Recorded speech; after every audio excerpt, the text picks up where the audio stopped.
Well, thank you. And I'm so sorry to be joining you virtually, but I have to say it is impressive to see how many people you have on this Zoom and in person. What a great hybrid conference. And so thank you to CARA for doing all the hard work to getting so many people out.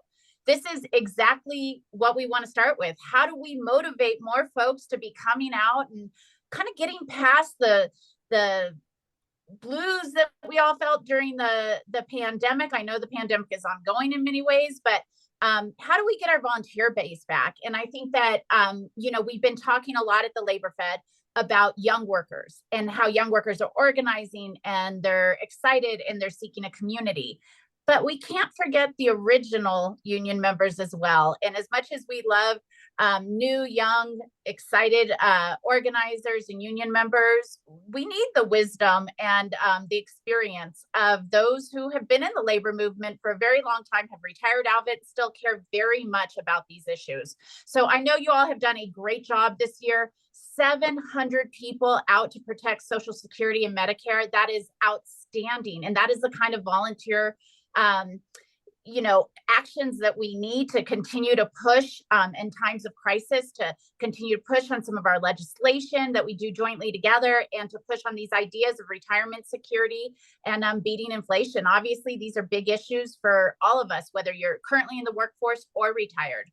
The other thing I wanted to put a plug in for, and I know you'll hear about it later, is political activism. Now, I know it's been a little tough, right? Like the pandemic changed a lot of things. Some people aren't answering their phones anymore. Some people aren't home or answering the door. We're not able to communicate and to connect as well as we have been in the past about politics.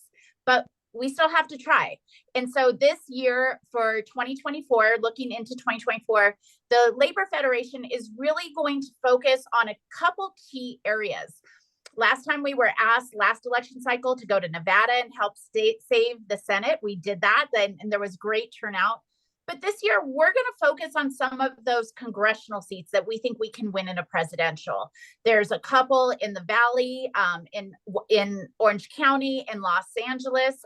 So we will have a number of opportunities to really go out and see and talk to union members. We're going to do the good old fashioned labor to labor, neighbor to neighbor, trying to get our union members to come out and make the difference. We know if union members had come out in 2022 in those Valley races, in that Los Angeles race, that we would have a different congressional delegation. And that's what we're going to focus on, because we need to get this House back. It is absolutely crazy.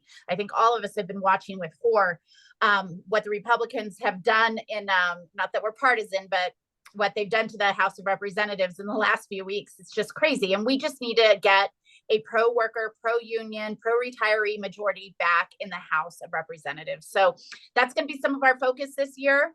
And we're going to continue to work hand in hand and see how we can motivate and activate a base of volunteers who are currently in the union movement and who have spent their lives in the union movement, and we'll continue to push our agenda forward.